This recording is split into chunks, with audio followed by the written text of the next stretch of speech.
참 은혜롭고 눈물나고 참으로 놀라운 밤입니다. 우리 사회 분들과 한번 이렇게 인사했으면 좋겠습니다. 은혜의 자리에 오신 당신을 축복합니다. 사랑합니다. 함께 인사하시겠습니다.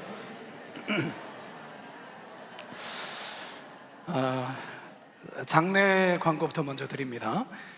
633목장의 김미숙 권사님의 부친상 되시고요, 349목장의 박숙자 권사님의 부군상이 되겠습니다. 장례식장은 서울 아산병원 장례식장 되겠고요, 위로 예배가 내일 오후 3시에 있습니다. 교회에서는 2시에 출발합니다. 관련 부서는 6교구 3지구 633목장, 3교구 4지구 349목장, 69 여전도회, 69 건사회, 안나회, 로대 중창단입니다. 담당위 문의는 6교구장 이련 목사님과 3교구장인 이요한 목사님께 문의해 주시면 되겠습니다. 오늘 우리 교회에 아주 귀한 손님들이 오셨습니다. 우리 교회에서 또 부목사님으로 사역하셨다가 현재 서울에 있는 신일교회에 담임으로 가셨는데, 우리 구역장, 권찰, 수련회로 이곳 일산에 오셨다가 또 우리 교회를 탐방하시고 또 이렇게 오늘 빛가득 금요 기도에 참여하신 우리 성도님들인데요, 우리 한번 자리에서 일어나실까요? 우리 한번 큰 박수로 환영해 주시면 감사하겠습니다. 네. 우리 석규 목사님이 담임 목사님이 되셔서 신일교회 이렇게 귀하게 목회하는데, 지금 신일교회가 막 꿈틀꿈틀 되고 있고요, 놀라운 은혜가 교회 가운데 흐르고 있습니다. 그래서 이렇게 또 우리 교회가 이렇게 뜨겁게 금요 기도회에 기도한다라는 것을 우리 석기 목사님 경험하셨기 때문에 이 불이 그 교회 가운데도 함께 번졌으면 좋겠다, 이런 마음에서 오셨습니다. 우리 다시 한번 격려하면서 큰 박수로 감사합니다.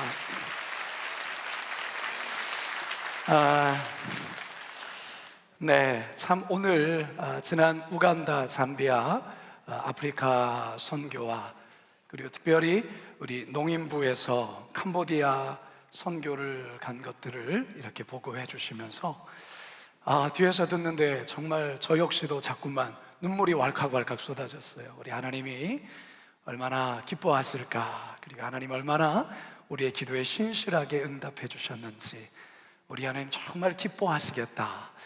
사랑하는 성도 여러분, 교회의 존재 이유는 선교에 있습니다. 하나님께서 이 지역에 우리에게 이 교회를 허락하심은 아직도 예수를 알지 못해서 죽어가는 영혼들에게 복음을 전하라 하나님은 우리 교회를 이곳에 세우신 줄로 믿습니다. 우리 지역뿐만 아니라 이 대한민국뿐만 아니라 세계 열방 가운데에 우리가 땅끝까지 주의 복음을 전하는 이 사역, 주님 오실 때까지 온전히 감당할 수 있기를 주님의 이름으로 축복합니다. 오늘 저는 여러분들과 함께 들러리의 기쁨이라는 제목의 말씀을 나누려고 합니다. 한번 따라합시다. 들러리의 기쁨. 제가 이번 주간에요, 저희 교회의 두 가정에서 아기가 태어났다며 저에게 카톡으로 아기 사진과 함께 이 소식을 저에게 전해주셨어요. 첫 번째로 보내주신 가정의 아기입니다. 누구를 닮았는가 한번 잘 보시기 바랍니다. 이 아기의 아빠는 과연 누굴까? 네, 중등부를 담당하는 엄유한 전도사님의 아기 엄하운입니다. 이번에 둘째가 태어났어요. 첫째가 태어난 지 얼마 안 됐는데 바로 또 이제 둘째를 하나님께서 이 가정에 선물로 주셨어요. 자, 또 한 가정에서의 사진을 보내주셨는데 자지러지게 울고 있어요. 노래를 잘 부를 것 같지 않습니까? 이 아기의 아빠는 현재 4부 글로리아 찬양대를 지휘하시는 백운혁 집사님의 아기예요. 백윤지 아이가 태어났어요. 월요일에는 엄유현 전도사님이, 그리고 화요일에는 우리 백운혁 집사님이 각각 이 소식을 저에게 알려주셨는데요, 엄유현 전도사님의 사모님이 사실 최근에 몸 상태가 굉장히 좋지 않아서 굉장히 고생을 많이 했습니다. 그런데 이렇게 예쁜 아기가 이렇게 결국 태어나게 된 거죠. 백운혁 집사님 같은 경우에는, 이 백 집사님은 정말 늦게 장가 갔습니다. 40대 중반을 넘은 나이에 결혼을 했어요. 그때 정말 기뻤는데 이렇게 늦지막히 또한 이렇게 예쁜 아기가 태어났다라는 거죠. 전화로 이 소식을 저에게 알려주시는데 얼마나 좋아하는지 너무 기뻐하는 거예요. 사실 뭐 그럴 만하지 않습니까? 여러분, 아기를 태어나게 해서 이 엄마, 아빠가 되는 이 당사자들 너무너무 좋아하고 기뻐합니다. 자, 그런데 이들 못지않게 기뻐하는 이들이 있어요. 좋아하는 이들이 있어요. 누굴까요? 그렇죠. 이제 할머니 되시는 분, 할아버지가 된다는 이 소식 앞에 그야말로 너무너무 행복해하는 거예요. 너무너무. 근데 여러분, 이들 가족만 기뻐하는 게 아니에요. 이 소식을 전해들은 우리 성도님들 가운데 또 이들과 관련되어진 부서나 또 이들과 관련되어진 또 찬양대나 그리고 저 역시도 아기가 태어났다는 소식 듣고 너무너무 기뻤습니다. 여러분, 이 기쁨을 뭐라고 말하는 줄 아십니까? 바로 들러리의 기쁨이라고 하는 거예요. 무슨 기쁨이라고요? 들러리의 기쁨. 기쁨의 주인공이자 당사자보다 더 기뻐하게 되는 기쁨, 그게 바로 들러리의 기쁨이에요. 우리가 예수님을 믿고 섬기면서 꼭 있어야 되는 기쁨이 바로 이 들러리의 기쁨이에요. 이 기쁨이 있을 때 때로는 교회를 섬기다가 힘들기도 하고, 때론 주를 믿다가 고난이 와서 어려움 속에 있을 수도 있지만, 이 모든 것들을 넉넉하게 이길 수 있는 그 힘, 그게 어디 있느냐? 바로 들러리의 기쁨 속에 있어요. 오늘 우리가 읽은 이 본문이 바로 이 들러리의 기쁨을 소개하고 있습니다. 우리에게 잘 알려진 세례 요한은 당시 유대와 갈릴리 지역에서 그야말로 대단한 스타였어요. 스타. 그가 가는 곳마다, 그가 머무는 곳마다 수많은 사람들이 떼를 지어서 몰려왔고, 그가 전하는 말씀 앞에 많은 사람들이 숨을 죽이며 그의 말에 귀를 기울였어요. 마태복음 3장 5절을 함께 읽어보겠습니다. 시작. 예루살렘과 온 유대와 요단강 사방에서 다 그에게로 나와 그의 불같은 선포 앞에 많은 사람들이 자신의 죄를 자백하고 사죄의 회개, 사죄의 세례를 받으려 했습니다. 심지어 로마 병사조차 세례 요한을 찾아와서 죄 사함을 받고자 했습니다. 누가복음 3장 14절 시작. 군인들도 물어 이르되 우리는 무엇을 하리까 하매 이르되 사람에게서 강탈하지 말며 거짓으로 고발하지 말고 받는 급료를 족한 줄로 알라 하니. 세례 요한은 참으로 청빈했어요. 그리고 검소했습니다. 마태복음 3장 4절 함께 읽습니다. 시작. 이 요한은 낙타털 옷을 입고 허리에 가죽띠를 띠고 음식은 메뚜기와 석청이었더라. 이런 그의 청빈과 검소함, 그리고 하나님의 말씀을 불같이 전하는 그의 열정에 많은 이들이 매료되었고, 그래서 많은 이들이 세례 요한을 따랐습니다.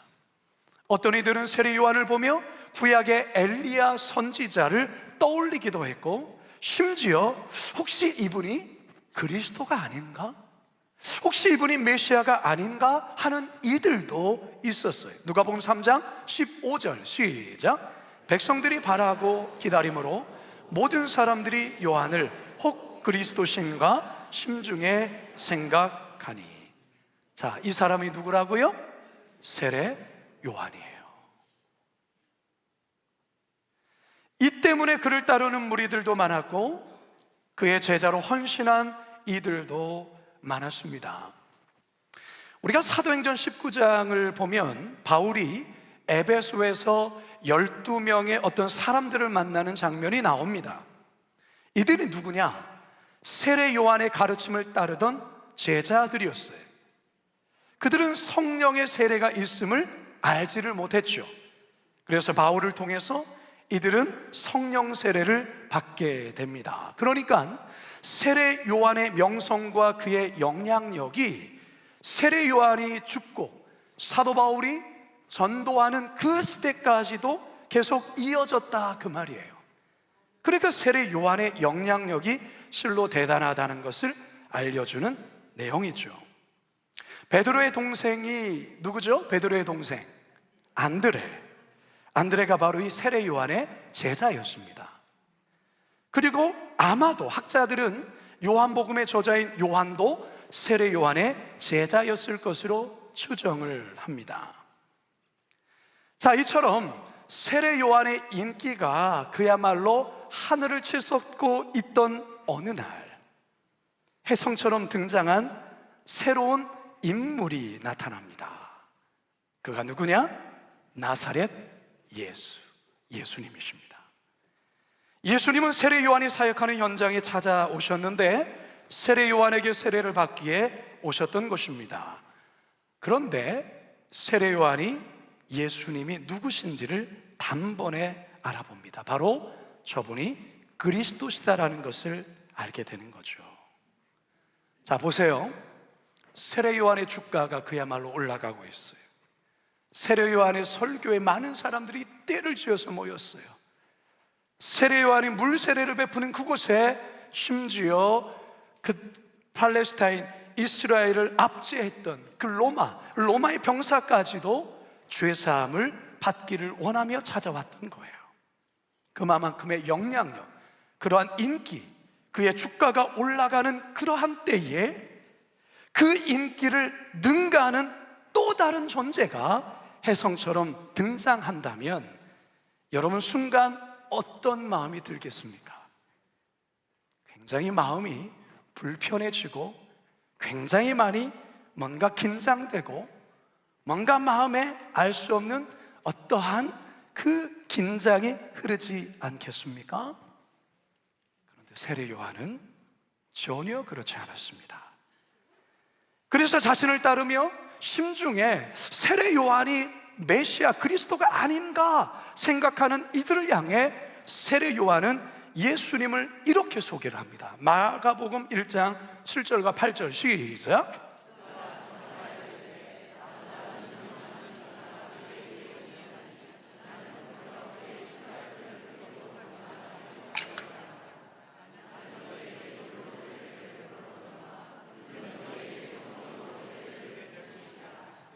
놀라운 고백 아닙니까?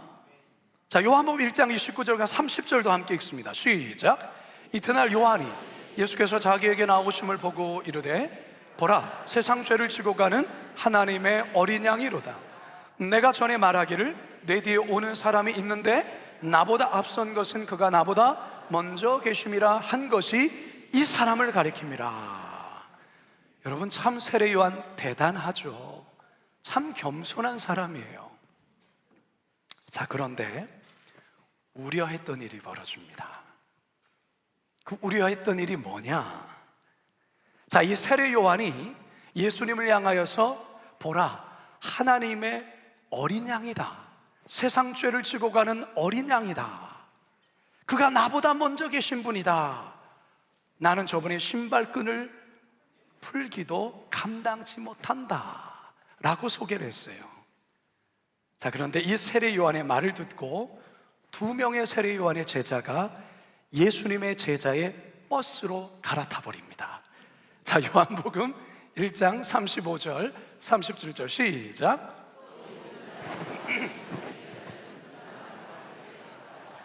예수께서 건의심을 보고 말하되 보라, 하나님의 어린 양이로다. 2 제자가 그의 말을 듣고 예수를 따르거든. 아니, 세례 요한이 그런 말을 한다고? 자기 제자였었는데, 세례 요한의 제자였는데 어떻게 예수님께로 그렇게 확 가버립니까? 이 두 제자가 누굴까요? 한 명은 안드레요, 또 한 명은 앞에서 소개했던 요한이에요. 만일에 여러분이 세례 요한의 입장이면 어떻겠습니까? 좀 마음이 씁쓸하죠. 별로 기분이 안 좋죠. 자, 여기까지라도 좀 그런데 예수님이 조금 그래요. 세례 요한이 물 세례를 주는 그 사역 그 지에서 별로 멀지 않은 곳에 신장 개업을 합니다. 세례 사역을 시작을 하는 거예요. 세례 사역을 시작했는데 세례 요한과 같은 요단강 근처에서 세례를 베푸는 일을 시작하는 거예요. 그동안 이곳에서 인기스타는 세례 요한이었습니다. 모두가 그에게 열광했습니다. 그런데 혜성처럼 등장한 예수님께로 서서히 사람들이 쏠리는 거예요.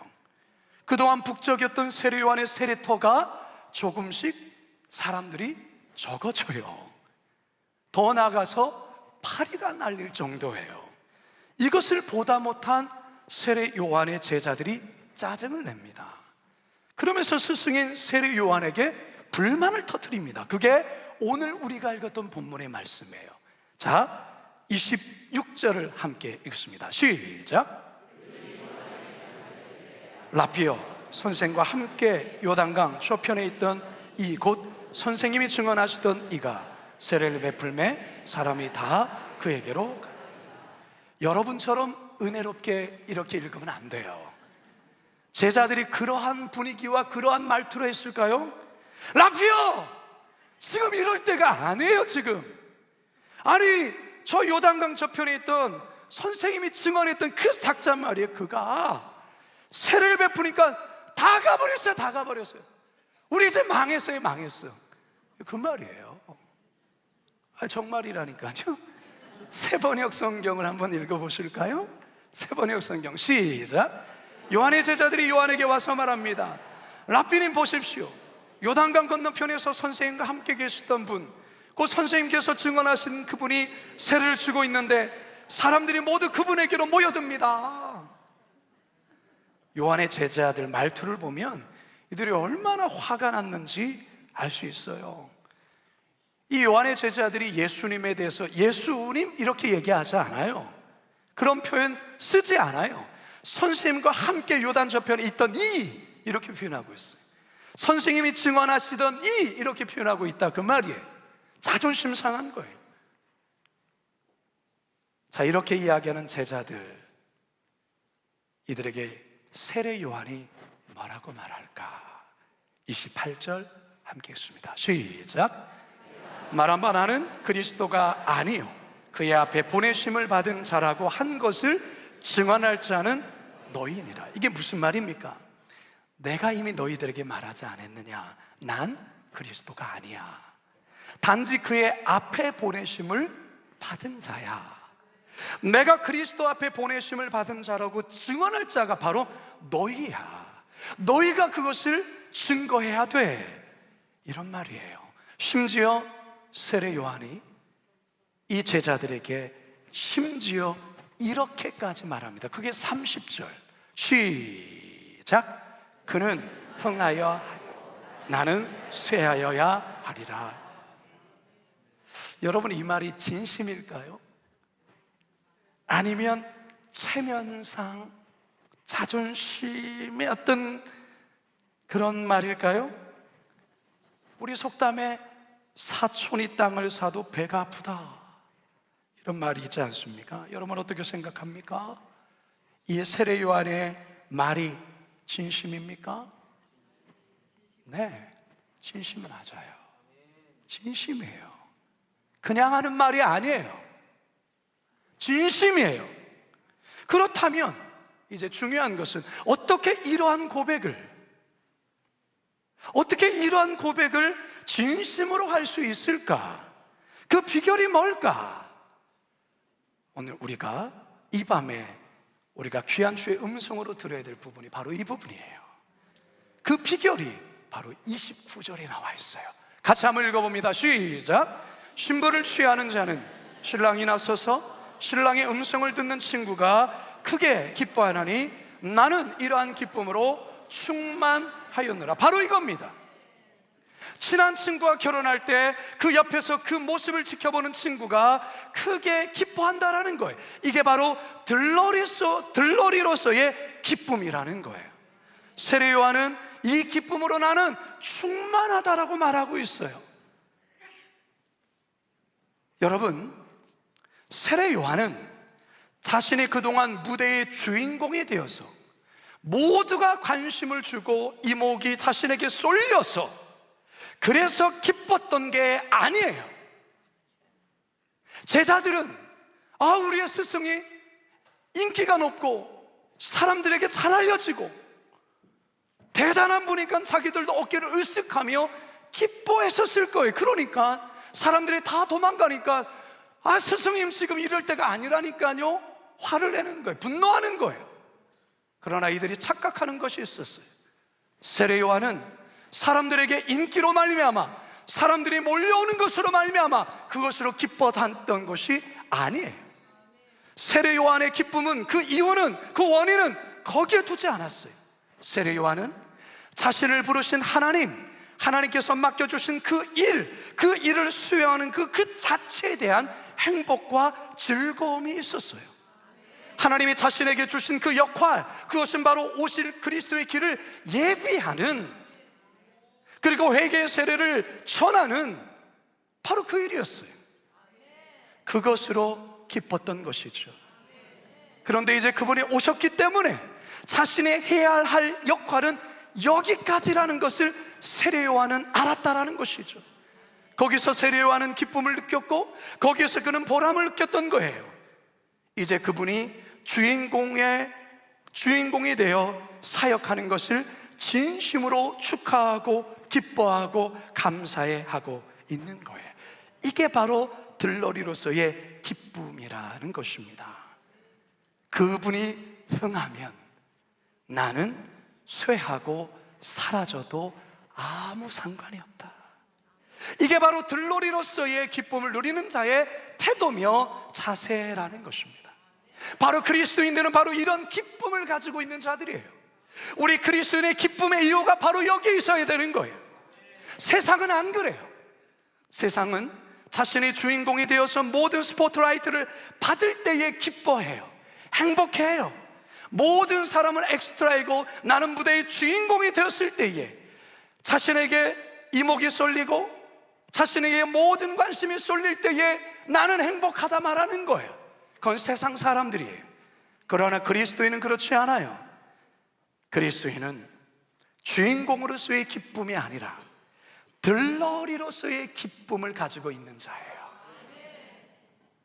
세상 사람들은 자신에게 쏠렸던 이목이 다른 사람에게로 넘어가면 시기하고 기분 나빠하고 자존심 상하고 좌절하고 심지어 그 스트레스를 못 이겨서 스스로 목숨을 끊는 일들도 세상은 있지 않습니까? 왜 그럴까요? 주인공으로서의 기쁨만을 기대하고 생각하기 때문에 그래요.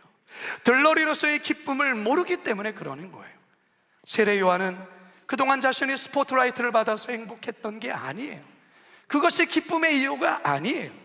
자신에게 주어진 역할, 자신에게 주어진 사명, 자신에게 부르신 그 부르심을 행할 수 있음에 대한 그 자체에 대한 행복이었다라는 거예요. 오늘 이 밤에 오신 우리 성도 여러분, 우리는 그리스도의 들러리입니다. 맞습니까? 저와 여러분은 예수 그리스도의 들러리예요. 맞습니까?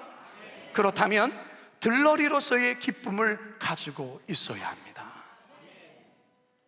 방금 전 아프리카 땅을 다녀온 선교팀과 캄보디아 땅을 다녀온 농인 선교팀 모두가 이 들러리로서의 기쁨을 누리고 온 거예요. 그 땅에 까만 아이들이, 그 아이들이 자그마한 선물 가운데서도 기뻐하고 웃는 그 웃음 속에 우리 선교팀은 예수님의 웃음을 발견하는 거예요. 예수님이 웃기 때문에 우리들 또한 웃는 거예요. 기뻐하는 거예요. 이게 바로 들러리의 기쁨이에요. 선교팀 모두가 그리스도의 들러리로, 그리고 그 기쁨을 충만히 경험하고 온 것입니다. 이 들러리로의 기쁨, 들러리의 기쁨, 여기서 끝나면 안 됩니다. 선교 현장에서만 끝나면 안 됩니다. 이제 우리가 살아가는 삶의 영역 속에서, 교회에서, 부서를 섬기면서, 목장을 섬기면서, 나에게 주어진 아이들을 섬기면서 바로 그곳에서 우리는 들러리의 기쁨을 경험해야 되는 거예요. 이 기쁨으로 사역해야 되는 겁니다.